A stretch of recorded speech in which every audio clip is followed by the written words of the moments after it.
Joint stock company का second class अपने start करते हैं ऑब्जेक्टिव्स के साथ। अपना टॉपिक है objectives of joint stock company. अपने को कौन कौन सा पॉइंट्स पहले पढ़ना है वो मार्क कर लो तुम लोग। पॉइंट नंबर 2, पॉइंट नंबर 3, 4, 5, 7 और 8, 7 और 8, ये सारा पॉइंट्स अपने रीड करेंगे, समझेंगे क्या लिखा हुआ है इसमें। चलो आ जाओ objectives of joint stock company में। Large scale production. Large scale production मतलब क्या होता है? लार्ज स्केल बहुत ज्यादा हम लोग प्रोडक्शन करेंगे। देखो आज जनरली क्या होता है, तुम लोग मेरे को अपने मन से बताओ। अगर आज हम लोग बहुत सारा प्रोडक्शन करते हैं, मास प्रोडक्शन करते हैं, तो अपना कॉस्ट क्या हो जाएगा? कम हो जाएगा, है ना? क्योंकि आज अगर हम लोग बल्क में रॉ मटेरियल्स खरीदेंगे तो मेरे को डिस्काउंट्स वगैरह भी मिलता है ना? तो चीप रेट में मेरा अगर प्रोडक्ट बनेगा तो अपने चीप रेट में प्रोडक्ट को सप्लाई भी कर पाएंगे, है ना? तो वही चीज है। लार्ज स्केल में अगर बिजनेस लोग प्रोडक्शन करते हैं ना, कंपनीज लोग प्रोडक्शन करते हैं ना, तो उन लोगों को फायदा भी होता है। उन लोग का पर आउटपुट का जो कॉस्ट है ना वो कम हो जाता है। Economic progress is not possible without higher productivity and better quality goods. Higher productivity पता है तुम? हायर प्रोडक्टिविटी मतलब क्या होता है? मान लो 5 मीटर कपड़ा है, 5 मीटर कपड़ा से अपने क्या कर रहे थे? 10 पीस शर्ट बना रहे थे। अब हम लोग क्या है, अच्छा टेक्नोलॉजी के मीडियम से, अच्छे टेक्नोलॉजी के हेल्प से हम लोग क्या कर रहे हैं, वही 5 मीटर कपड़ा से हम लोग अब जहां 10 शर्ट बन रहा था, वही 5 मीटर कपड़ा से हम लोग क्या कर रहे हैं, 12 पीस शर्ट बना रहे हैं। तो वो क्या हो गया मेरा? Higher productivity. समझ में आया? तो वही चीज है। आज अगर हम लोग अच्छे प्रोडक्टिव मैनर में काम करेंगे तो ही तो मेरा इकोनॉमी प्रोग्रेस करेगा ना, राइट? अगर हम लोग वेस्टेज करते रहेंगे अपने रिसोर्सेज को तो क्या हम लोग बोलेंगे क्या मेरा इकोनॉमी प्रोग्रेस कर रहा है? नहीं कर रहा है। Economic progress is not possible without higher productivity and better quality goods. ये तो ऑफकोर्स बात है कि हम लोग को अच्छा क्वालिटी गुड्स बनाना है और फिर सप्लाई करना है उसको। This requires development and use of sophisticated technology. तो अपने को क्या है, बहुत अच्छा टेक्नोलॉजी का जरूरत होता है। अगर अपने पास अच्छा टेक्नोलॉजी नहीं रहेगा, अप टू डेटेड टेक्नोलॉजी नहीं रहेगा, तो फिर अपने अच्छे से काम नहीं कर पाएंगे। Joint stock company organization is required to undertake mass production and mass distribution of goods and services. What do you mean by mass? Mass मतलब बहुत ज्यादा, बहुत सारा। तो जॉइंट स्टॉक कंपनी अपने को पता है ये बहुत बड़ा तरीके का ऑर्गेनाइजेशन होता है ना। तो इन लोगों को क्या करना पड़ता है, बहुत ज्यादा प्रोडक्शन भी करना पड़ता है और फिर बहुत अलग अलग जगह में इन लोगों को गुड्स को डिस्ट्रीब्यूट भी करना पड़ता है। Large scale operations provide economies of scale in buying, selling, management, marketing, etc. Economies of scale बता सकते हैं? Economies of scale अभी हम तुम लोगों को बताए थे, वही economies of scale का मतलब है। इकोनॉमीज ऑफ स्केल का मतलब क्या होता है कि अगर हम लोग बहुत ज्यादा प्रोडक्शन कर रहे हैं ना तो अपना पर यूनिट का कॉस्ट क्या हो जाएगा? कम हो जाएगा। समझ में आया? इकोनॉमीज ऑफ स्केल का मतलब यही होता है। और तुम लोग को इलेबोरेटेड वे में अगर इकोनॉमीज ऑफ स्केल के बारे में जानना है तो तुम लोग का इको में रहेगा, तुम लोग बहुत अच्छे से पढ़ेगा उसमें इकोनॉमीज ऑफ स्केल वगैरह क्या होता है, और बहुत डिटेल मैनर में तुम लोग वहां पे पढ़ेगा। As a result, a joint stock company can supply goods and services at lower prices. तो अगर उन लोग क्या करेगा, उन लोग अगर बहुत ज्यादा रॉ मटेरियल्स खरीद रहे हैं, बहुत ज्यादा उन लोग अगर प्रोडक्ट बना रहे हैं अपना, तो सिंस उन लोग को डिस्काउंटेड रेट्स में इन लोग का रॉ मटेरियल्स वगैरह मिल रहा है, तो इन लोग क्या करेगा, जब सप्लाई भी करेगा गुड्स को तो वो भी क्या है, लोअर रेट्स में ही करेगा। समझ में आया? यहां तक मार्क करो।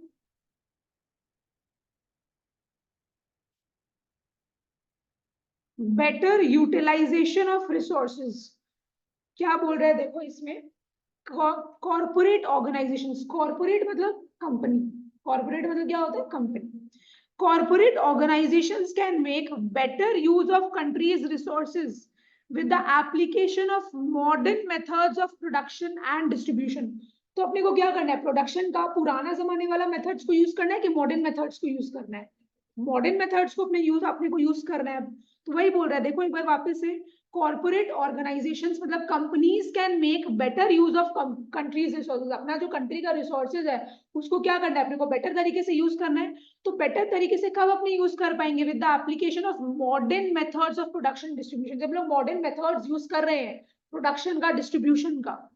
Optimum use of natural resources is beneficial to society economically. तो अगर हम लोग अपने नेचुरल रिसोर्सेज को ऑप्टिमम मैनर में यूज करेंगे तो इससे क्या होगा, सोसाइटी का भी भलाई होगा। बिकॉज सोसाइटी को भी तो क्या करना है, आगे जाके वो नेचुरल रिसोर्सेज को यूज करना है, राइट। अगर हम लोग बेफालतू में ज्यादा यूज करते रहेंगे, वेस्ट कर देंगे, तो हो सकता है उनके लिए वो नेचुरल रिसोर्सेज बचे ही ना। अच्छा, it is also the objective of joint stock company to use the unutilized reserves of the country with the help of modern technology। तो जॉइंट स्टॉक कंपनी का ऑब्जेक्टिव एक और है कि उसको कंट्री का जितना भी अनयूटिलाइज्ड रिसोर्सेज है ना, उसको क्या करना है, अच्छे से यूज करना है। मॉडर्न अनयूटिलाइज मतलब जिस चीज का भी जरूरत नहीं पड़ा है, जो चीज अभी तक यूज नहीं हुआ है। अनयूटिलाइज मतलब जो चीज अभी तक यूज नहीं हुआ है, उसको क्या करना है, उसको भी अच्छे से यूज करना है मॉडर्न टेक्नोलॉजी के बेसिस में। जैसे देखो एग्जांपल तुम लोगों ने यहाँ पे क्या बोल रहा है, garbage of metropolitan and other cities can be converted into biogas with the help of advance technology. Garbage ऐसी पड़ा रहता है ना, उसको भी क्या करना है अपने को, मॉडर्न टेक्नोलॉजी के बेसिस में उसको भी किसी चीज में कन्वर्ट करके फायदेमंद बनाना है। ये वही चीज होगी, ठीक है ना, उसको भी यूजफुल बनाना है क्योंकि वो चीज अनयूटिलाइज्ड है। तो मॉडर्न टेक्नोलॉजी के बेसिस में, मॉडर्न टेक्नोलॉजी के मीडियम से उसको भी क्या है, काम में लो। तो वही है। तो बड़ा बड़ा ऑर्गेनाइजेशन क्या करता है, ये सब चीज करता है। लेकिन ये सब चीज के लिए क्या होना चाहिए, अपने पास टेक्नोलॉजी होना चाहिए, है ना, मॉडर्न टेक्नोलॉजी होना चाहिए। मॉडर्न टेक्नोलॉजी नहीं होगा तो फिर अपने नहीं कर पाएंगे ये सारा काम। तो अभी तक हमने ऑब्जेक्टिव्स का कितना पॉइंट पढ़े, 2 पॉइंट। पहला क्या था, लार्ज स्केल में इन लोगों को प्रोडक्शन करना है, राइट। अगर इन लोग लार्ज स्केल में प्रोडक्शन करेगा तो लार्ज स्केल में डिस्ट्रीब्यूट भी कर पाएगा। और अगर हम लोग लार्ज स्केल में प्रोडक्शन करते हैं, मतलब हम लोग लार्ज स्केल में क्या करें, रॉ मटेरियल्स खरीद रहे हैं, सिंस वो मेरे को डिस्काउंटेड प्राइस में मिलता है बिकॉज अपने बल्क परचेज कर रहे हैं, है ना। तो अपने गुड्स जो देंगे, सप्लाई करेंगे कस्टमर्स को, वो भी क्या है, लोअर रेट्स में सप्लाई करेंगे, राइट। दूसरा क्या है, better utilization of resources. Companies को क्या करना है, अपने रिसोर्सेज को अच्छी तरीके से यूज करना है, ऑप्टिमम मैनर में यूज करना है। एक और पॉइंट यहाँ पे बोला है कि कंट्री का जो अनयूटिलाइज्ड रिसोर्सेज है, रिजर्व्स है, उसको भी यूज करना है अपने को। किस तरीके से, with the help of modern technology. Modern technology के बेसिस में अपने को क्या करना है, कंट्री का अनयूटिलाइज्ड रिसोर्स को भी यूज करना है। जो अभी तक हमारे कंट्री में बड़ा हुआ नहीं मिला है, तो मॉडर्न टेक्नोलॉजी यूज करके ढूंढना, उसको फायदे में लेना। हाँ, mobilization of idle resources. Mobilization मतलब क्या होता है, ट्राई करो Tanishka, what do you mean by mobilization? Use करना। नहीं, यूज करना नहीं, मोबिलाइज करना मतलब इकट्ठा करना, कलेक्ट करना। तुम पार्टली सही है, लेकिन मोबिलाइज करना मतलब कलेक्ट करना, अक्यूमुलेट करना। तो मोबिलाइजेशन ऑफ आइडियल रिसोर्सेज, देखो क्या बोल रहे हैं, अब public limited company, public limited जैसे रिलायंस इंडस्ट्रीज क्या है, पब्लिक लिमिटेड कंपनी है। पब्लिक लिमिटेड कंपनी वो होता है जिसका शेयर स्टॉक मार्केट में लिस्टेड होता है, ठीक है ना। जैसे गूगल का भी शेयर अपने खरीद सकते हैं ना, वो पब्लिक लिमिटेड कंपनी है, ठीक है, उसका shares are freely transferable. A public limited company can mobilize scattered and small savings of public। देखो रिलायंस इंडस्ट्रीज है, अलग अलग जगह के लोग क्या कर रहे हैं, उस कंपनी में इन्वेस्टमेंट कर रहे हैं। तो वो कंपनी क्या कर रहा है, लोग क्या है, स्कैटर्ड है, चारों ओर बिखरे हुए, तो उनका पैसा को वो ले रहा है और कहीं पे उसको यूज कर रहा है उनका पैसा को, राइट। तो वही बोला है, public limited company can mobilize scattered and small savings of public. तो बेसिकली इकट्ठा कर रहा है उनका पैसा को, उनका सेविंग्स को वो कर रहा है, इकट्ठा कर रहा है और फिर यूज कर रहा है। These financial resources are invested in industry। अच्छा, कंपनीज लोग अपने से पैसा लेता है, अपने कंपनीज का शेयर खरीदते हैं ना, कंपनी का शेयर अपने को मिल गया, उसके बदले अपने उनको क्या देते हैं, पैसा देते हैं। तो वो लोग क्या करता है, उस पैसा का पार्टी वो लोग भी दूसरे दूसरे जगह में इन्वेस्ट कर देता है, right. In this way corporate organization seeks to increase the rate of capital formation in a country। what do you mean by capital formation? capital formation मतलब इन्वेस्टमेंट, कैपिटल फॉर्मेशन मतलब इन्वेस्टमेंट। तो यहाँ पे देखो क्या है, आज इन लोग क्या करते हैं, कंपनीज लोग क्या करते हैं, अपना पैसा ले रहे हैं और दूसरी दूसरी जगह में, दूसरी कंपनीज में उन लोग क्या करते हैं, इन्वेस्टमेंट कर देता है। तो इससे कंपनी का क्या हो रहा है, इन्वेस्टमेंट का रेट बढ़ रहा है ना, वही चीज है। In this way corporate organization seeks to increase the rate of capital formation in a country. इसी तरीके से अपने देश में क्या होता है, इन्वेस्टमेंट्स बढ़ता रहता है, बिकॉज हर कंपनी क्या करती है, अच्छी तरीके से परफॉर्म करती है आज अगर कंपनी का अच्छा इज्जत होगा तो आम जनता जो है, पब्लिक जो है, वो क्या करेगा, उनका कंपनी में इन्वेस्ट करेगा, माने उसका कंपनी का शेयर्स खरीद लेगा और कंपनी को पैसा दे देगा, और वो कंपनी फिर क्या करता है, दूसरे दूसरी जगह इन्वेस्ट करता रहता है। तो इसी तरीके से देश में क्या होता रहता है, इन्वेस्टमेंट बढ़ता रहता है। इन्वेस्टमेंट इसी तरीके से होता है। समझ में आ रहा है पार्थ? तो हम लोग 3 पॉइंट किए अभी तक। 3 पॉइंट किया था ऑब्जेक्टिव्स का, लार्ज स्केल पे प्रोडक्शन, दूसरा better utilization of resources, third mobilization of idle resources, है ना। तो आज मेरे पास पैसा है, आइडल मतलब क्या, ऐसे ही पड़ा हुआ है। आज मेरे पास रिसोर्स, रिसोर्स मतलब पैसा क्या है, रिसोर्स ही तो है ना। तो वो पैसा मेरे पास ऐसे ही पड़ा है। हाँ, आज अगर मेरे पास 10 रुपए पड़ा है तो 10 रुपए तो जिंदगी भर 10 रुपए ही रहेगा। लेकिन आज अगर हम उसको एक अच्छा जगह में इन्वेस्ट कर देते हो, क्या पता वो 10 रुपए का 20 रुपए बन जाए। तो मेरे को रिसोर्सेज को क्या करना चाहिए, अच्छी जगह में इन्वेस्टमेंट करना चाहिए, बस सिंपल सा बात है। तो वही है मोबिलाइजेशन ऑफ आइडल रिसोर्सेज। तो कंपनीज क्या करती है, ऐसे रिसोर्सेज जो लोगों के पास ऐसे ही पड़ा है, वो बेसिकली उसको क्या करे, कलेक्ट करो फिर उसको यूज करो। Self reliance, what do you mean by this word self reliance? Self dependent, है ना। वैसे देखा जाए इंडिपेंडेंट, क्या, independent. In order to become self-reliant, a developing country like India must develop new industries. आज अगर अपने इंडिया में, अपना कंट्री में नया नया इंडस्ट्रीज खुलेगा तो मेरा इकोनॉमी का क्या होगा, तरक्की होगा, ग्रोथ होगा, प्रोग्रेस होगा, है ना। तभी तो हम लोग इंडिपेंडेंट बनेंगे ना, राइट। आज अगर अपने को जो जो चीज चाहिए, आज अगर अपने हर चीज फॉरेन से इंपोर्ट करते रहेंगे तो क्या अपना इंडिया इंडिपेंडेंट कंट्री कहलाएगा? अपने तो डिपेंडेंट कंट्री कहलाएंगे कि भाई अपने तो सारा चीज ही बाहर से ले लेके आ रहे हैं, राइट। और अपना यहाँ का जो पैसा है वो बाहर जाता जा रहा है। तो अपने को टेक्निकली क्या करना है, अपने को इम्पोर्ट्स को कम करना है और एक्सपोर्ट्स को बढ़ाना है, ताकि बाहर का रुपया अपने पास आए। तो उसके लिए अपने को क्या करना पड़ेगा, यहाँ पे इंडस्ट्रीज खोलना पड़ेगा, यहाँ पे वो सब चीज बनाना पड़ेगा, नया टेक्नोलॉजी बनाना पड़ेगा, राइट, ताकि अपने इंपोर्ट कम करे और एक्सपोर्ट ज्यादा कर सके। ये बंद कर। अच्छा,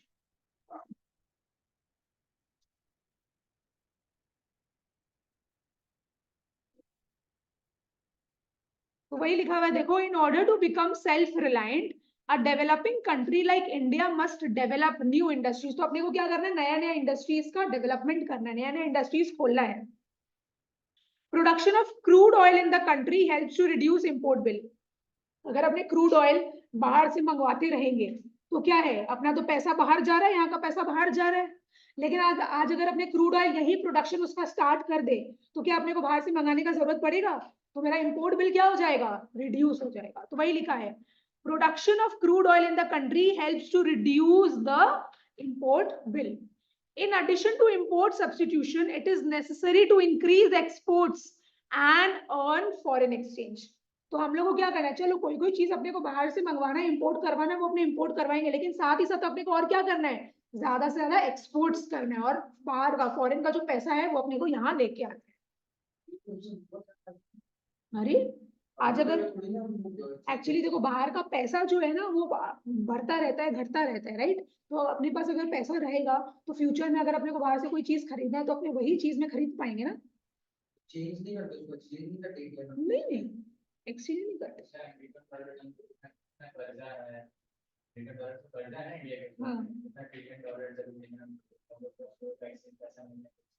इसलिए रशिया अभी करेंसी बना है तो बहुत सारा ऐसा ये सब चल रहा है, समझ में आया। तो गवर्नमेंट ये सब चीज के ऊपर काम तो कर ही रहा है ना, क्योंकि वो क्या करना चाहता है, वो बेसिकली इंडिया को एक इंडिपेंडेंट कंट्री बनाना चाहता है।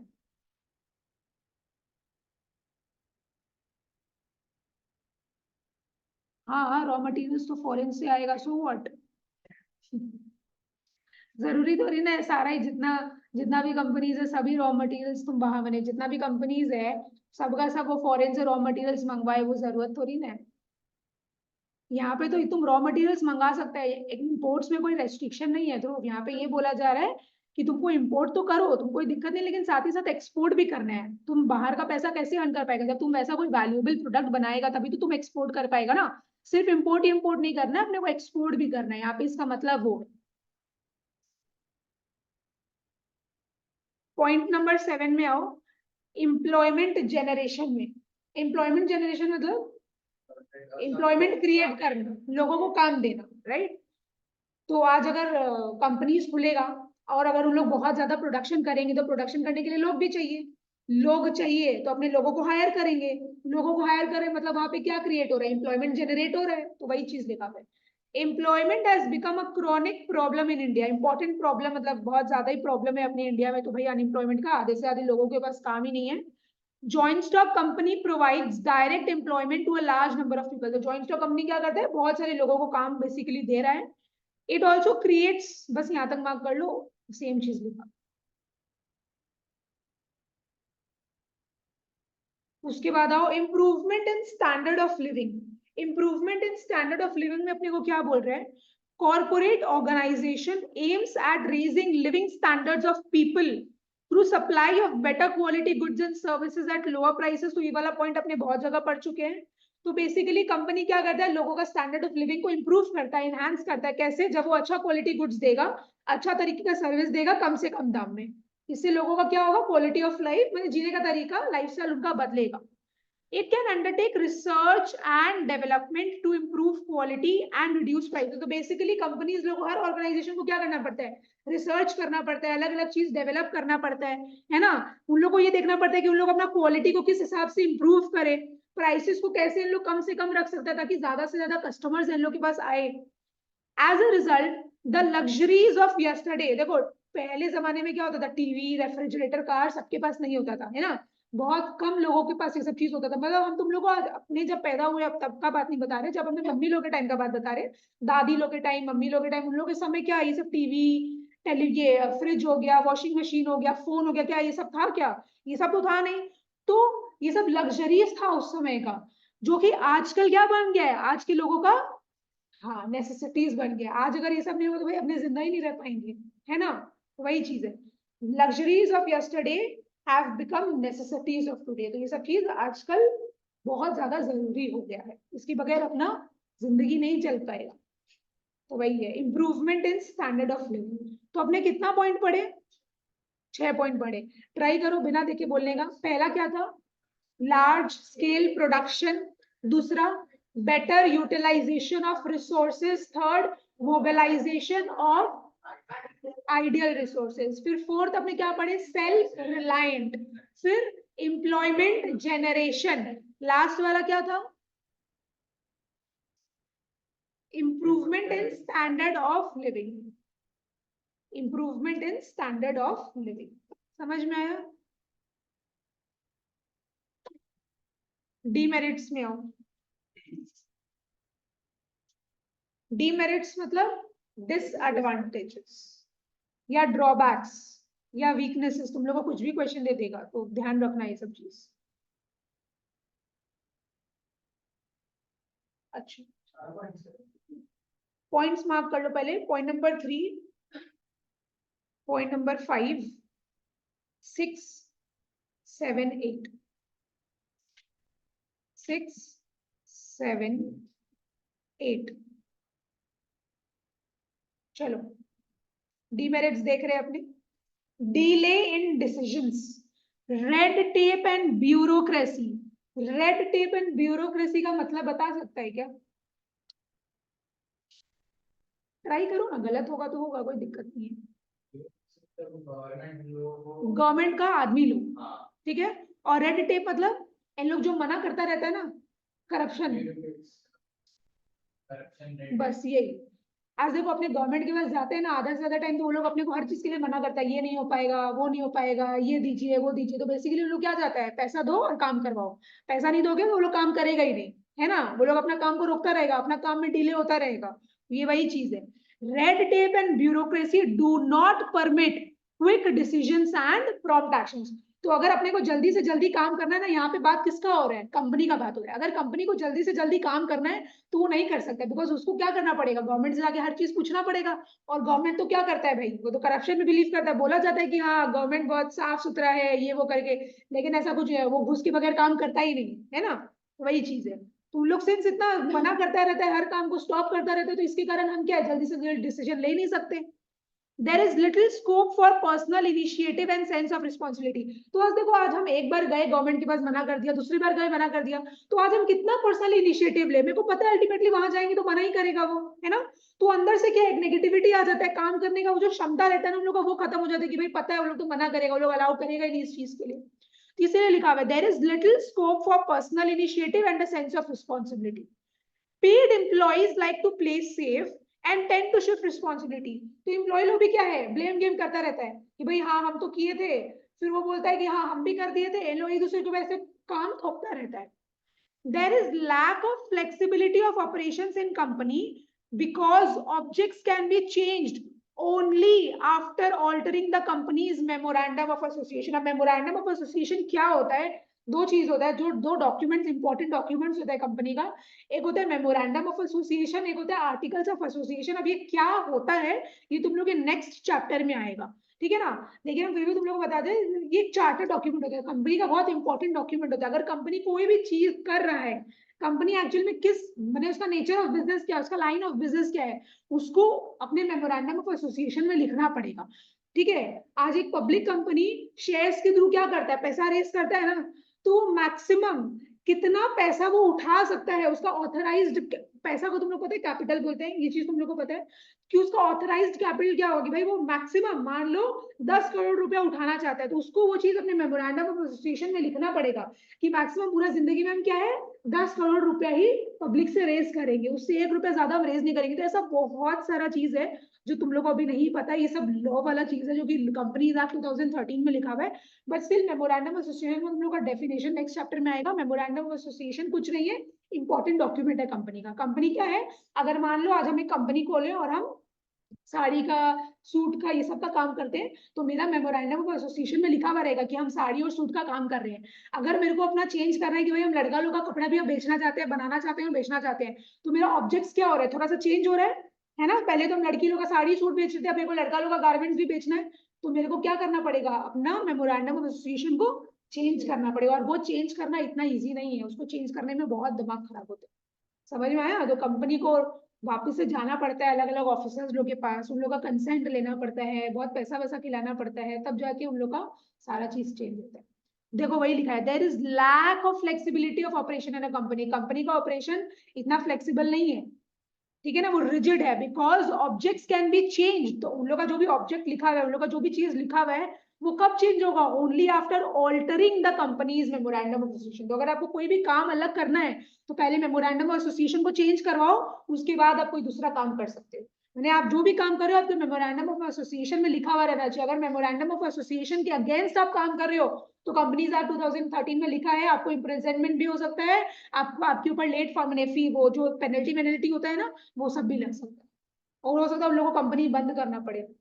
तो ये सब प्रोविजंस अपना नहीं है, ये सब प्रोविजंस कंपनीज एक्ट 2013 का जो गवर्नमेंट का निकाला हुआ है, तो वो सब अपने को फॉलो करना पड़ता है। अपने पास जो भी कंपनी खोलेगा उसको ये सब चीज फॉलो करना पड़ेगा, अपने उनके उसके उस प्रोविजंस के अगेंस्ट नहीं जा सकते।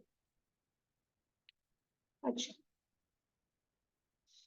तो पहला पॉइंट अपने क्या पढ़े यहाँ पे, डिलेड डिसीजंस, ठीक है। तो रेड टेप ब्यूरोक्रेसी के कारण क्या है, अपने जल्दी से जल्दी डिसीजंस नहीं ले पाते। तो यहाँ पे वाइड स्कोप है पर्सनल इनिशिएटिव का कि लिटिल स्कोप है, लिटिल स्कोप है। बिकॉज अपने क्या कंपनी वाला अपना इच्छा से कुछ भी कर सकता है क्या, नहीं कर सकता। फिर आ जाओ करप्ट मैनेजमेंट। करप्ट मैनेजमेंट में देखो क्या बोल रहा है, तुम लोग सुना ही होगा, तुम लोग को पता ही होगा, बहुत सारा कंपनीज ऐसा होता है जो रातों रात बन जाते हैं, है ना, घोटाला करता है पब्लिक से, क्या है पैसा वैसा ले लेता है उसके बाद भाग जाता है, राइट। ऐसा बहुत सारा फ्रॉड्स होता ही रहता है।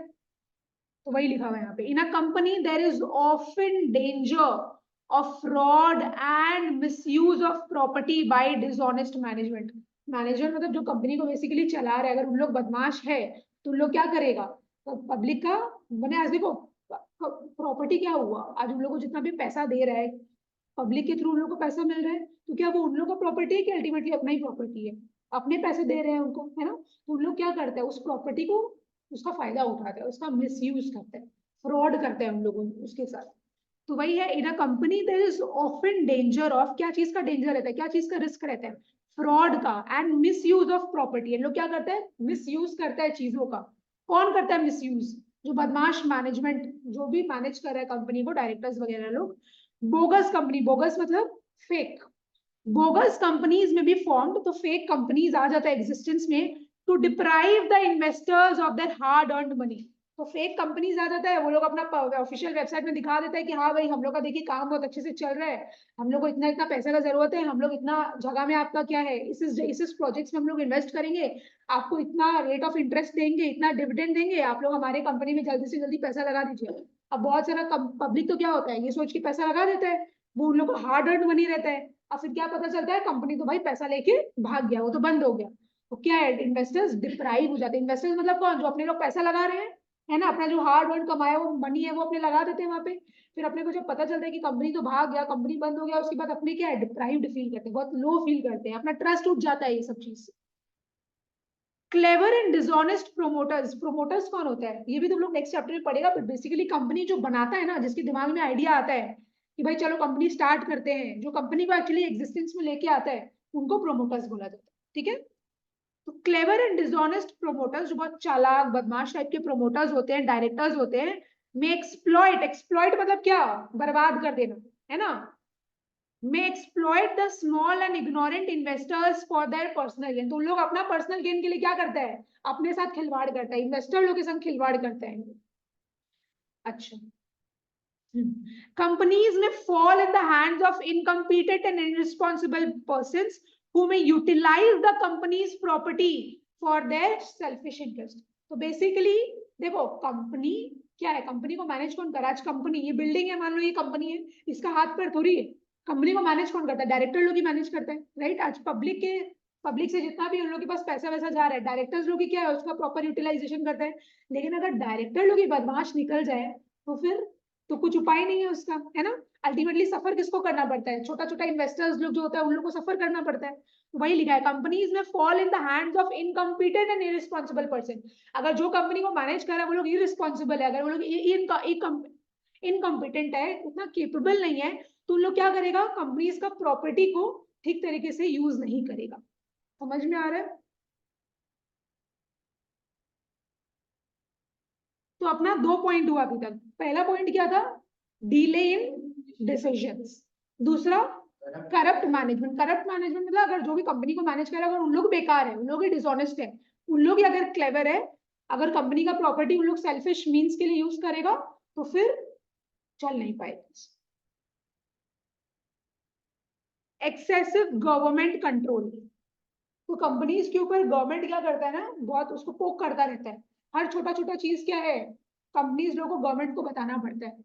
कंपनी अपने हिसाब से अपने मन मर्जी का मालिक नहीं है, ठीक है ना, वो कुछ भी अपने मन से नहीं कर सकता, उसको छोटा से छोटा चीज भी क्या करना पड़ेगा, जाके गवर्नमेंट को बताना पड़ेगा।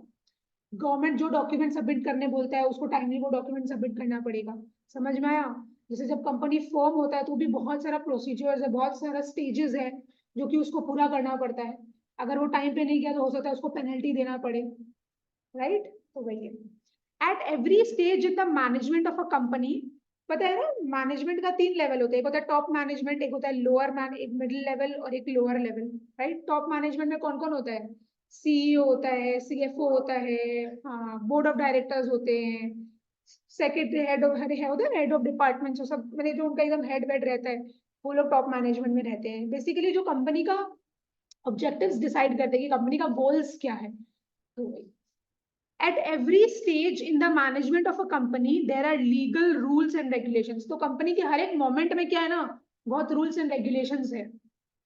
several legal provisions have to be followed। तो जितना भी लीगल प्रोविजंस है, जितना भी रूल्स एंड रेगुलेशंस है, वो इन लोगों को फॉलो करना पड़ता है। And reports have to be filed, जो भी डॉक्यूमेंट्स वगैरह इन लोगों को जो सबमिट करने बोला गया है वो इन लोगों को सबमिट करना पड़ता है। Such legal interference in day to day operations results in lack of secrecy. तो कंपनी का क्या कोई भी चीज छुपा हुआ है क्या, क्या कोई भी चीज छुपा हुआ है, कुछ भी चीज छुपा हुआ नहीं है। यहाँ तक कि कंपनी का जो अकाउंट्स है, एनुअल अकाउंट्स है, वो भी क्या है, पब्लिक को दिखाना पड़ता है ना। कंपनी क्या करेगा, पब्लिक को दिखाएगा ना, अपना ऑफिशियल वेबसाइट में दिखाएगा। पब्लिक लोग क्या करता है, उसी के बेसिस में तो फिर वो कंपनी में पैसा डालता है ना। तो वही चीज, उन लोगों का कोई भी चीज छुपा हुआ नहीं, उन लोगों का सारा चीज पब्लिकली डिस्प्लेड है। A lot of time and money are spent in complying with statutory requirements। तो इतना ज्यादा डॉक्यूमेंट, इतना ज्यादा पेपर वर्क वगैरह है, तो बहुत ज्यादा टाइम चला जाता है, बहुत ज्यादा पैसा चला जाता है इन लोगों का ये सब चीज में। Flexibility of operations is reduced, तो उतना फ्लेक्सिबल नहीं है, इन लोगों को काम बहुत रिजिड मैनर में करना पड़ता है, जो चीज बोला हुआ है बस वही करना पड़ता है, इन लोग अपने हिसाब से ज्यादा कुछ नहीं कर सकते। ये नहीं कि आज मन किया कि मान लो एक तो फॉर्म है, FM27 मान लो एक फॉर्म है FM27, वो इन लोगों को अगर 4 दिन में सबमिट करना है तो इन लोगों को 4 दिन में सबमिट करना ही पड़ेगा, साथ में पैसा भी देना पड़ेगा। इन लोग ये नहीं कर सकते कि 4 दिन में डेडलाइन है तो उन लोग 1 साल बाद सबमिट करेगा कि 1 महीना बाद सबमिट करेगा। टाइम टू टाइम इन लोगों को क्या करना पड़ता है, सारा का सारा फॉर्म्स सबमिट करना पड़ता है। इसीलिए बोला हुआ है यहाँ पे कि a lot of time and money are spent in complying with statutory requirements. What do you mean by statutory? Statutory means legal. जितना भी लीगल रिक्वायरमेंट्स है वो इन लोगों को पूरा करना पड़ेगा, तो उसके लिए बहुत ज्यादा टाइम भी वेस्ट होता है और पैसा भी वेस्ट होता है। 2 पॉइंट पढ़े ना अभी तक कि 3? पहला डिले इन डिसीजंस, दूसरा करप्ट मैनेजमेंट, थर्ड क्या पढ़े अभी अपने, एक्सेसिव गवर्नमेंट कंट्रोल। गवर्नमेंट बहुत ज्यादा क्या करता है, कंपनीज के ऊपर कंट्रोल रखता है अपना, उसको सुपरवाइज करता रहता है कि इन लोग कहीं गड़बड़ घोटाला तो नहीं कर रहे हैं। डीमेरिट्स में उसी के बारे में लिखा हुआ है, अनहेल्दी स्पेक्यूलेशन। स्पेक्यूलेशन मतलब हट, अरे हम पिछले आ रहा था।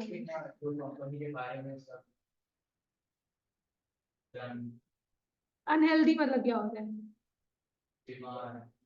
हे भगवान, कॉमर्स में कहा कंपनी बीमार, तुम क्यों कर रहे हैं कंपनी को? अनहेल्दी स्पेक्यूलेशन मतलब घोटाला। कंपनीज लोग क्या करते हैं, डायरेक्टर्स लोग क्या करते हैं, गड़बड़ घोटाला कर देता है। देखो क्या लिखा है, the shares of a public company are dealt it on a stock exchange. अभी हम तुम लोग को थोड़ी देर पहले क्या बोले थे, पब्लिक लिमिटेड कंपनीज जो होती है उसकी शेयर्स कहाँ पे लिस्टेड होती है, स्टॉक एक्सचेंज में, है ना? वही लिखा है, the shares of a public company are dealt it on a stock exchange, the prices of these shares fluctuate. तुम लोग देखता है ना, आज अपने देख रहे रिलायंस का शेयर 10 रुपए का है, कल अपने देखेंगे 12 रुपया हो गया, परसों देखते हैं 8 रुपया हो गया। तो शेयर प्राइस क्या करता रहता है, फ्लक्चुएट होता रहता है। The prices of these shares fluctuate depending upon the financial health, dividend, future prospectus and reputation of a company. तो कंपनी किस तरीके से परफॉर्म कर रहा है, कंपनी डिविडेंड दे रहा है कि नहीं दे रहा है, कंपनी का क्या रेप्यूटेशन है, उसके हिसाब से क्या है ना, वो कंपनी का शेयर का वैल्यू, शेयर का प्राइस जो है वो फ्लक्चुएट होता रहता है। कभी कंपनी अगर बहुत अच्छा परफॉर्म कर रहा है, जैसे मान लो कंपनी अभी एक नया प्रोडक्ट लॉन्च करने वाला है, ठीक है, अभी कंपनी का शेयर का प्राइस चल रहा है 1000 रुपया, अपने देख रहे हैं कि 1-2 महीना में कंपनी क्या है, नया प्रोडक्ट लॉन्च करेगा। तो क्या होता है ना, कंपनी अच्छा चीज कर रहा है, नया प्रोडक्ट लॉन्च कर रहा है, तो जब वो नया प्रोडक्ट लॉन्च करता है ना, आपने देखेंगे ठीक उसी समय या उसके 1-2 दिन बाद से शेयर प्राइसेस बहुत ज्यादा बढ़ जाता है। समझ में आया? इस तरीके से शेयर प्राइसेस तुम्हारा फ्लक्चुएट करता रहता है। अगर कभी कुछ कंपनी के बारे में खराब हो जाता है तो उसका शेयर प्राइसेस कम हो जाता है, कुछ अच्छा करता है तो वैल्यू बढ़ जाता है उसका। डायरेक्टर्स में मैनिपुलेट मतलब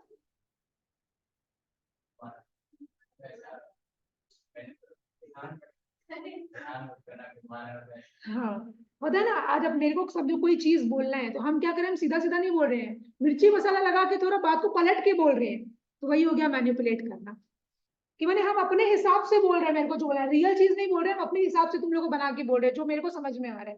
this is manipulation. Directors may manipulate annual accounts to make illegal gains through speculation in the company share.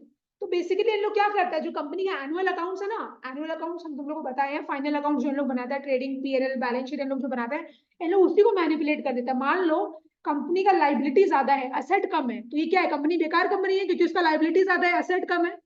इन लोग क्या करेगा, एसेट को ज्यादा दिखा देगा, लाइबिलिटी को कम कर देगा। या प्रॉफिट्स आ रहा है इन लोग का, ठीक है, कम प्रॉफिट्स आ रहे हैं लेकिन लोग ज्यादा प्रॉफिट दिखा देगा ताकि लोगों के ऊपर असर आए, लोगों को समझ में आए कि हाँ भाई ये तो अच्छा कंपनी है, लेकिन एक्चुअल में क्या है, ये बेकार कंपनी है। तो उन लोग तो उसको भी पैसा वैसा खिला के गड़बड़ कर देता है ना। समझ में आया? आज मान लो उन लोग अपना ही रिलेटिव को ले आया जो सीए है, तो वो रिलेटिव क्या करेगा, उसको उनके हिसाब से तो काम करेगा। इस तरीके से कंपनीज में क्या होता है, बहुत ज्यादा घोटाला होता है। इसलिए गवर्नमेंट क्या करते हैं, लोगों के पास स्ट्रिक्ट चेकिंग करके रखता है, लेकिन फिर भी बहुत गड़बड़ होता है। तो directors may manipulate annual accounts to make illegal gain. लोग क्या चेक करना चाहता है, इलीगली अपना कमाना चाहता है। A few individuals may corner the shares to gain control over the company. तो a few individuals may corner the shares to gain control over the company मतलब आज मान लो कंपनी का ही कोई आदमी या बाहर का भी कोई भी आदमी है, वो मैक्सिमम शेयर्स वही ओन कर रहा है, मैक्सिमम शेयर्स वही खरीद लिया, तो उसके ऊपर क्या आ जाएगा, उसके पास कंट्रोल आ जाएगा, वो कंपनी को कंट्रोल करने लग जाएगा। आज मान लो कोई एक डायरेक्टर अच्छा है जो कंपनी को मैनेज करता है, लेकिन वो बंदा जिसके पास मैक्सिमम कंट्रोल है, जिसके पास मैक्सिमम शेयर है, वो उसको पसंद नहीं करता है, तो उसको तो हटा देगा और उसको जिस डायरेक्टर को रखना है वो उस हिसाब का डायरेक्टर को रख देगा, ताकि उसका डायरेक्टर उसके हिसाब से काम करे, है ना। तो वही, अगर एक मैंने एक आदमी के पास अगर इस तरीके से कंट्रोल आ जाता है ना, तो वो कंपनी को क्या है, पूरा तरीके से अपने तरीके से चलाना चाहता है। तो ये सब चीज बहुत होता है। A few individuals may corner the shares, तो मैक्सिमम शेयर्स क्या करता है, अपने तरफ ले लेता है, क्यों, to gain control over the company, ताकि पूरा का पूरा कंट्रोल क्या है, उसी के पास आ जाए। Violent fluctuations in share prices caused by unhealthy speculation reduce investors confidence and lead to a financial crisis। तो अगर ज्यादा शेयर प्राइसेस फ्लक्चुएट होता रहेगा, कभी ऊपर जा रहा है, कभी नीचे जा रहा है, फिर एकदम ही नीचे चला गया, फिर वापस से ठीक हो जा रहा है, तो इससे क्या है, इन्वेस्टर्स का कॉन्फिडेंस गिर जाता है कि भाई ये तो कोई स्टेबल चीज ही नहीं, तो कभी भी कुछ भी हो सकता है, मेरे को लगाना ही नहीं है इस कंपनी में पैसा, राइट। तो वही है, फिर उनको क्या है ना, वो उस कंपनी में पैसा नहीं लगाएगा भाई, वो कहीं भी पैसा नहीं लगाएगा, फिर उसको एक मन में डर बैठ जाता है कि भाई मेरे साथ तो ऐसा हो रहा है, क्या पता सारा ही कंपनी ऐसा हो, कभी भी कुछ भी हो सकता है ये सब चीज में। तो when the directors misuse inner information for speculative purpose, the shareholders of the company suffer। अब देखो इस लाइन का मतलब क्या, एक बार वापस से पढ़ो ये वाला line, when the directors misuse inner information। देखो डायरेक्टर कौन होता है, जो कंपनी को रन करता है, जो कंपनी मैनेज कर रहा है, चला रहा है, बेसिकली बोर्ड ऑफ डायरेक्टर्स।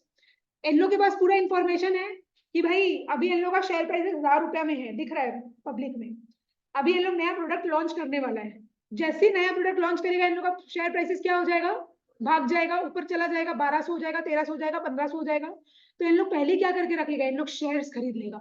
इन लोग तो सस्ता दाम में शेयर खरीद लिया, क्योंकि इन लोग को पता है अब 2 महीना में क्या होने वाला है, प्राइसेस ऊपर जाने वाला है।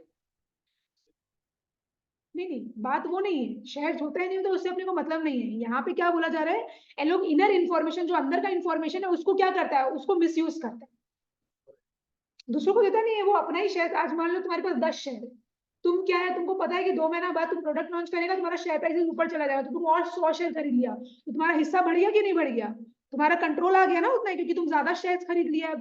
तो तुम्हारा भी कहीं ना कहीं पार्ट रहेगा मैनेजमेंट में, तुम्हारा भी हक रहेगा, तुम भी अपने हिसाब से काम कर पाएगा। लेकिन देखो तुम तो सस्ता दाम में खरीद लिया, लेकिन जो इन्वेस्टर्स लोग हैं उन लोगों को तो नहीं पता है ना कि 2 महीना में प्रोडक्ट लॉन्च होने वाला है और शेयर प्राइसेस ऊपर चला जाएगा। तो उन लोग तो क्या है, बाद में देखेगा 2 महीने बाद कि हाँ भाई शेयर प्राइसेस ऊपर जा रहा है, चलो खरीद लेते, क्या पता और ऊपर चला जाएगा। तो अल्टीमेटली लॉस कौन खा रहा है, उन लोग ही तो खा रहे हैं, क्योंकि उन लोग को ज्यादा दाम में खरीदना पड़ रहा है, इन लोग तो कम दाम में खरीद के बैठ गया, है ना।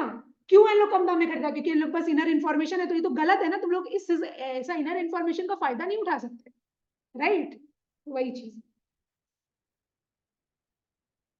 आज मान लो तुम डायरेक्टर हो, ठीक है, अभी तुम्हारा जो कंपनी का शेयर है उसका प्राइस है 1000 रुपये। 2 महीना बाद तुम क्या करोगी, तुम्हारा कंपनी जो है जिसमें तुम काम कर रही हो वो एक नया प्रोडक्ट लॉन्च करने वाला है। तो जैसे नया प्रोडक्ट लॉन्च होगा, कंपनी का रेपुटेशन क्या है, इंक्रीज होगा, शेयर प्राइसेस में थोड़ा फर्क आता है। तो जो शेयर तुमको भी 1000 रुपए का दिख रहा है ना, हो सकता है वो 1200 रुपए का हो जाए, शेयर का जो वैल्यू है ना वो थोड़ा बढ़ जाएगा। तो डायरेक्टर लोगों को तो ये चीज पता है ना कि 2 महीने बाद शेयर का प्राइस बढ़ना ही बढ़ना है। तो वो पहले ही क्या करेगा, इनर इन्फॉर्मेशन जो उसके पास है कि हाँ हम लोग प्रोडक्ट लॉन्च करेंगे, ये तो डायरेक्टर को भी पता है, बाहर वाला आउटसाइडर्स को तो कुछ पता नहीं है, पब्लिक को तो पता नहीं है।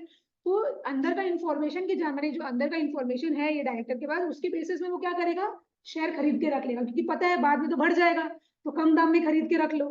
समझ में आया। तो इन लोग क्या करते हैं, क्या ये काम करना चाहिए, इन लोग को नहीं करना चाहिए, बिकॉज अल्टीमेटली जो बाहर का आदमी लोग जो 2 महीना बाद खरीदेगा, उन लोग तो ज्यादा दाम में खरीद रहे हैं और इन लोग तो कम दाम में खरीद के बैठा हुआ है।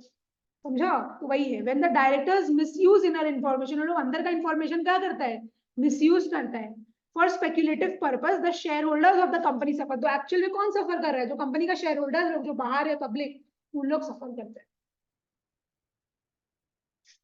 Reckless speculation also affects the goodwill of the company. देखो इन लोग कितना बार गड़बड़ घोटाला कर लेगा, एक बार कर लेगा, 2 बार कर लेगा, 3 बार कर लेगा, 4 बार कर लेगा, लेकिन एक बार अगर पब्लिक को समझ में आ गया तो क्या उस कंपनी का इज्जत रहेगा, नहीं रहेगा। तो वही लिखा है, reckless speculation also affects the goodwill of the company. अगर इतना सा भी जानकारी मिल गया बाहर वाले लोगों को कि भाई ये कंपनी कुछ इधर उधर कर रहा है, बस सारा खत्म हो जाएगा, वो कहीं का नहीं बचेगा फिर।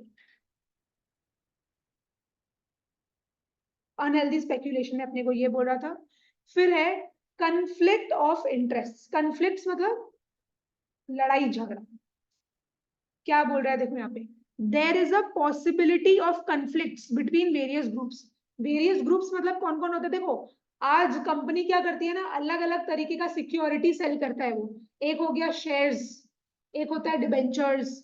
शेयर्स का भी दो टाइप होता है, एक होता है इक्विटी शेयर्स, एक होता है प्रेफरेंस शेयर्स। तो अगर आज हम इक्विटी शेयर्स दे रहे हैं, आज हम मान लो हम कंपनी है, हम तुम लोग को इक्विटी शेयर्स दिए, तुम लोग क्या देगा मेरे को उसके बदले? पैसा देगा। तुम लोग कौन हो गया मेरा कंपनी का इक्विटी शेयर होल्डर्स, क्योंकि तुम लोग इक्विटी शेयर्स को होल्ड कर रहे हैं। आज मान लो हम अभी इक्विटी शेयर्स इशू नहीं करना चाहते, हम डिबेंचर्स इशू करना चाहते हैं। हर शेयर का अपना एडवांटेज और डिसएडवांटेज होता है। अभी equity share, debentures, preference shares क्या होता है, ये तुम लोग लास्ट क्लास में बताए थे कि तुम लोग का 12 में आएगा, ये अभी नहीं है। तो अगर मान लो आज हम डिबेंचर इशू किए, तो तुम लोग क्या देगा मेरे को? उसके बदले पैसा ही देगा। तुम लोग कौन हो गया? डिबेंचर होल्डर हो गए, बिकॉज तुम लोग मेरा कंपनी का क्या होल्ड कर रखा है? डिबेंचर्स होल्ड कर रखा है। तो बहुत सारा शेयर होल्डर्स भी होता है, बहुत सारा डिबेंचर होल्डर्स भी होता है। तो बहुत बार क्या होता है ना, इन दोनों ग्रुप्स के बीच में लड़ाई हो जाती है। क्या बोल रहा है देखो, there is a possibility of conflicts between various groups, example share holders, debenture holders, directors etcetera. Debenture भी जैसे शेयर्स होता है ना, वैसे डिवेंचर भी होता है। ये भी एक तरीके का सिक्योरिटी है जो कंपनी इशू करता है। समझ में आया?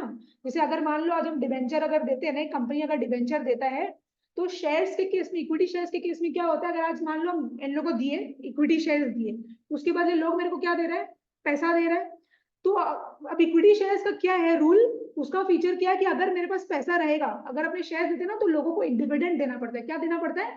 डिविडेंड मतलब प्रॉफिट का पार्ट देना पड़ता है, राइट? आज मेरे को जब जरूरत था तब इन लोग से हम पैसा लिए, लेकिन मेरा भी तो हक बनता है ना कि प्रॉफिट का कुछ तो हिस्सा उन लोगों के पास जाएगा। नहीं तो उन लोग मेरे को पैसा क्यों दे रहे हैं? आज अपने को बैंक लोन क्यों देता है? ताकि अपने उसको इंटरेस्ट दे।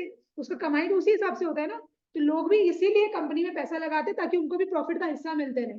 तो इक्विटी शेयर्स का ये तुम्हारा फीचर है कि अगर मेरे पास मान लो इस साल पैसा नहीं है, तो हम उन लोग को डिविडेंड नहीं देंगे। अगले साल मेरे पास पैसा आ गया, तो मान लो बहुत डिविडेंड देती है।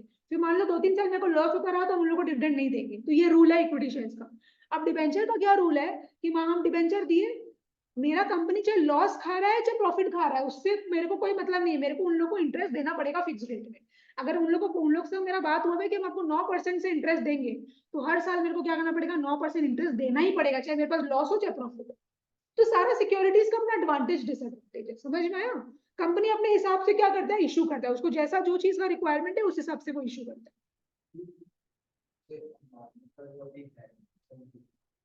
सबको तो पता ही है उसका, मतलब आगे बढ़ता ही जाएगा उसका। है। जरूरी नहीं है। नहीं, जरूरी नहीं है कि शेयर प्राइसेस बढ़ेगा, ऐसा कुछ नहीं है। 2008-2009 में इतना शेयर प्राइसेस गिर गया था कि लोग सड़क में आ गए थे। हम लोग उनमें से थे। मेरे पापा का 50 लाख की 70 लाख का नुकसान हुआ था, जस्ट बिकॉज वो रिलायंस का शेयर्स खरीद रखे थे, और इतना गिर गया था मार्केट कि तुम सोच नहीं सकता। लोग सड़क पे आ गए थे, ऐसा हालत हो गया था। तो ऐसा कुछ नहीं है कि वो अच्छा कर रहा है तो उसका शेयर प्राइसेस बढ़ता ही रहेगा। नहीं, ये कोई मतलब ही नहीं है। क्या बोल रहे हैं? कभी भी कुछ भी हो सकता है। शेयर मार्केट ही ऐसा है। अगर तुम ये बात बोला, तो फिर तो इसका मतलब शेयर मार्केट एक सेफ जगह है। लोगों को काम धाम छोड़ के बस वहां पैसा लगा दो, तुम तो अमीर बनता जाएगा डेली। तो सारा बिजनेस जो धंधा चल रहा है अपना, यहाँ यही खत्म हो जाएगा। तो शेयर मार्केट में पैसा लगाते रहो बस, अगर पैसा कमाना है तो इस तरीके से फंक्शन नहीं करता है ना। There is a possibility of conflict between various groups, example shareholders, debenture holders, directors, etc. तो बहुत बार क्या होता है ना, इन लोगों के बीच में झगड़ा हो जाता है। आज मान लो शेयर होल्डर है, ठीक है ना, उसके पास बहुत सारा शेयर्स है। वो क्या करेगा, जैसे हम तुम लोग को अभी बताए थे थोड़ी देर पहले, तो उसको कोई 4 डायरेक्टर, उनमें से पहला वाला जो डायरेक्टर है वो उसको समझ में नहीं आ रहा है, तो क्या करेगा? उसको हटाने के लिए बोलेगा, क्योंकि उसके पास मेजोरिटी शेयर्स है, उसके पास कंट्रोल है, वो भी कंपनी को कंट्रोल कर रखा है। तो क्या होगा? दोनों के बीच में झगड़ा हो जाएगा। और जो कंपनी के एम्प्लॉइज है, जो एक्चुअल में उनके लिए काम कर रहे हैं, वो देखेंगे भाई यहाँ तो दिन भर अलग अलग लोगों के बीच में झगड़ा ही होता रहता है चीजों को लेके, तो क्या एम्प्लॉइज लोगों को मन लगेगा वहां पे काम करने का? वही लिखा हुआ है, such conflicts reduce employ moral and efficiency of operation. अगर कोई कंपनी ठीक से ऑपरेट ही नहीं कर पाएगा, वो ठीक से फंक्शन ही नहीं कर पाएगा, तो एम्प्लॉइज लोग क्या करेगा? फिर काम छोड़ देगा। अगर एम्प्लॉइज लोग धीरे धीरे काम छोड़ता रहेगा, तो क्या कंपनी में प्रोडक्शन कौन करेगा? कंपनी में काम कौन करेगा फिर? तो कंपनी ऑटोमेटिकली क्या होगा? नीचे चला जाएगा। समझ में आ रहा है? तो वही है। तो कंपनी में क्या होता है ना, ऐसे इधर उधर करके झगड़ा वगड़ा होता ही रहता है, बिकॉज बहुत सारे लोग होते हैं जो कंपनी से रिलेटेड होते हैं। लोगों के बीच में झगड़ा होना मतलब कंपनी अफेक्ट होता है। कितना पॉइंट्स पढ़े? 5। क्या है टॉपिक अपना? Demerits. Demerits of company. Company मतलब जॉइंट स्टॉक कंपनी। पहला पॉइंट क्या था? Delay in decisions. दूसरा corrupt management. Third excessive government control. फिर फोर्थ, सब भूल गया ना, अनहेल्दी स्पेक्यूलेशन। फिर कंफ्लिक्ट ऑफ इंटरेस्ट। एक बार वापस से अपने डीमेरिट्स करते हैं। पहला क्या था अपना? Delay in decisions. दूसरा करप्ट मैनेजमेंट। फिर excessive government control, unhealthy speculation, last वाला कंफ्लिक्ट ऑफ इंटरेस्ट। और अपने ऑब्जेक्टिव्स किए थे। ऑब्जेक्टिव्स में अपने कितना पॉइंट पढ़े थे? पहला वाला बोलो। Large scale production, better utilization of resources. Third mobilization of idle resources. Fourth, self-reliant. Fifth, employment generation. फिर improvement in standards of living. और एक तो किए थे मेरे हिसाब से, देखा?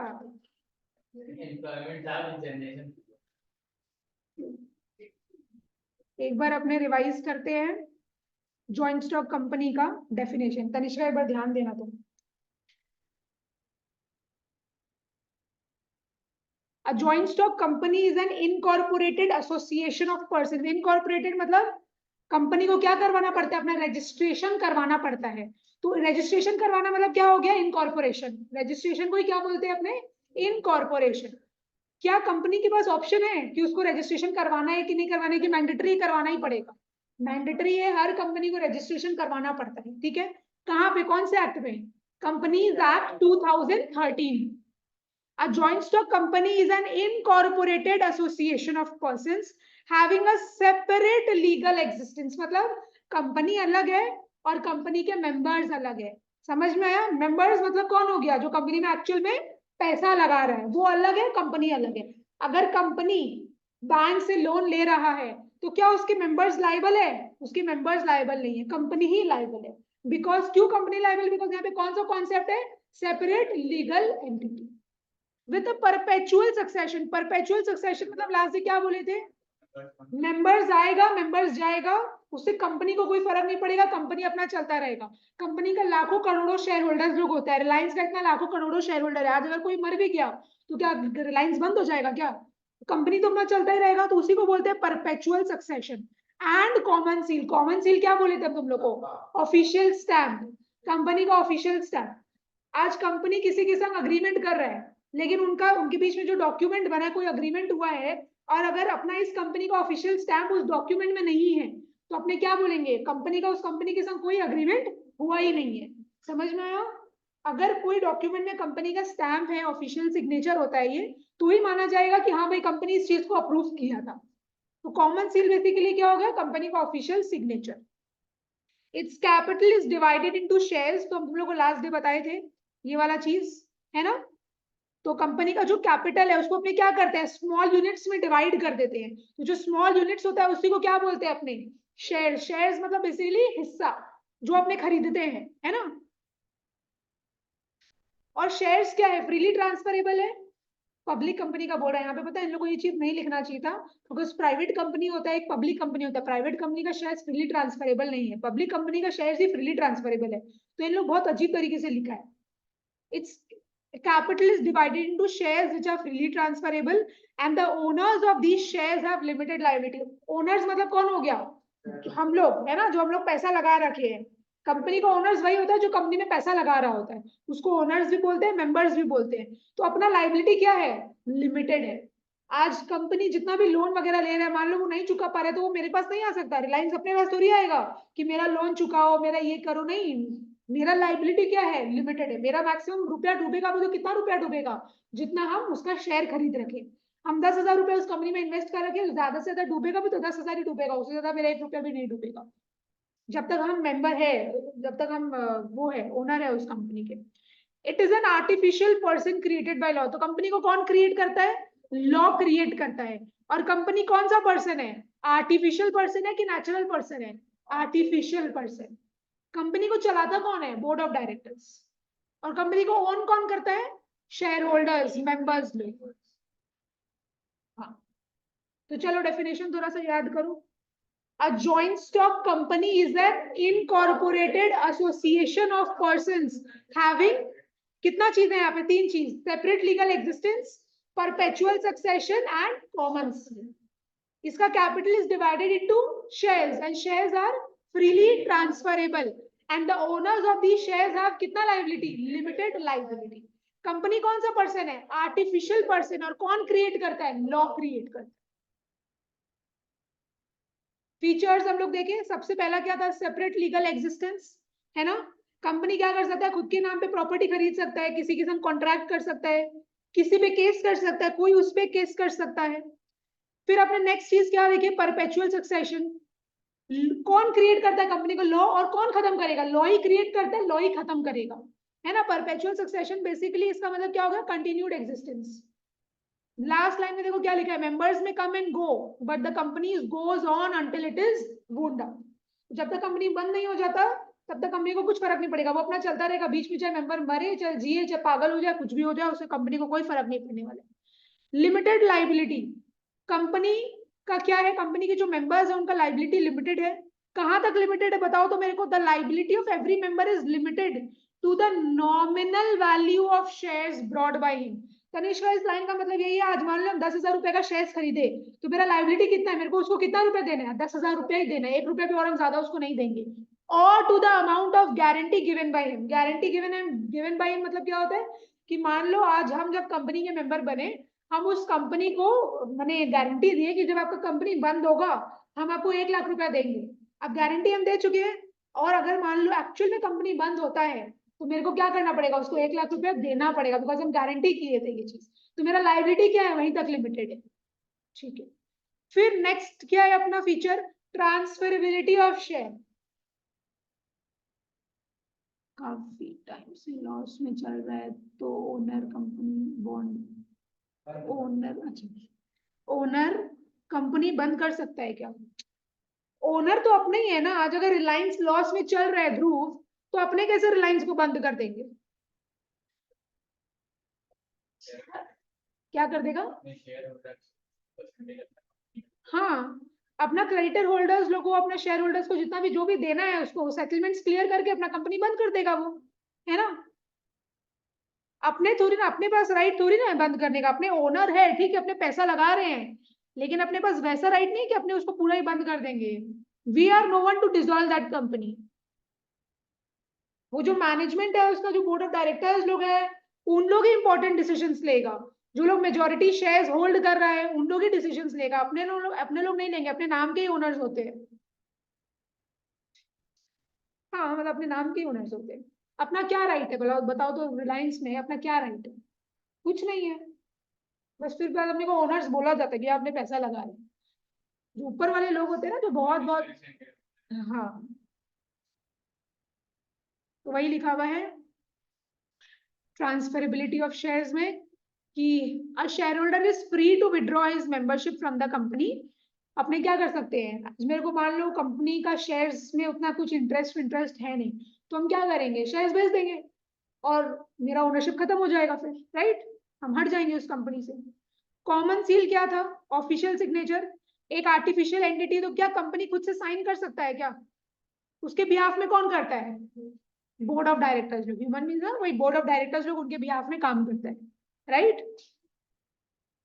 अच्छा, separation of ownership and control. तो हम तुम लोग को बोल दिए थे ओनरशिप अपने पास है, शेयर होल्डर्स मेंबर्स के पास, और कंट्रोल कौन करता है उसको? डायरेक्टर्स लोग, ठीक है। उसके बाद वॉलेंटरी एसोसिएशन। आज मेरे को क्या बोल रहा है क्या उस कंपनी का मेंबर बनो? कोई जबरदस्ती तो है ही नहीं। मेरे को माने तो हम बनेंगे, नहीं माने तो नहीं बनेंगे। तो वो हो गया वॉलेंटरी एसोसिएशन। वॉलेंटरी मतलब अपना खुद का इच्छा। फिर है आर्टिफिशियल लीगल पर्सन। कंपनी क्या है? एक लीगल एंटिटी है कि इलीगल एंटिटी है?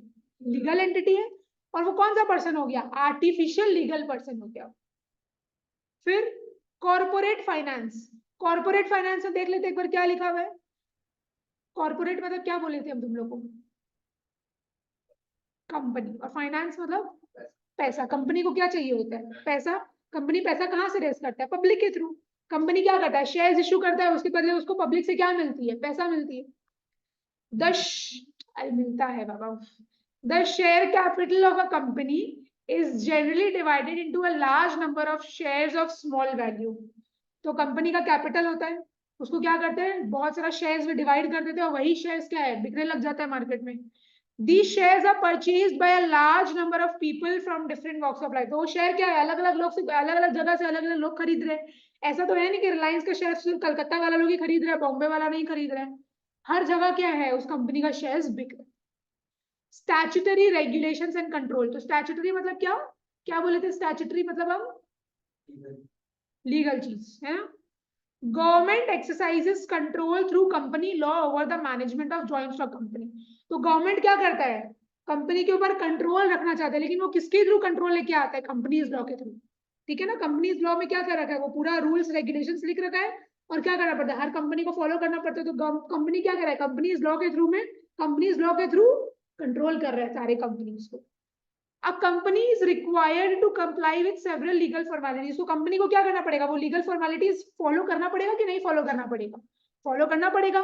And to file several documents, और उन लोगों को क्या करना पड़ेगा, बहुत सारा डॉक्यूमेंट्स भी सबमिट करना पड़ता है। किसके पास जाना पड़ता है उन लोगों को, रजिस्ट्रार ऑफ कंपनीज, जिसको शॉर्ट फॉर्म में क्या बोले थे हम, आरओसी। आरओसी के पास जाना पड़ता है और उनको बहुत सारा डॉक्यूमेंट्स सबमिट करना पड़ता है। ठीक है, तो अपना ये वाला चैप्टर खत्म, जॉइंट स्टॉक कंपनी।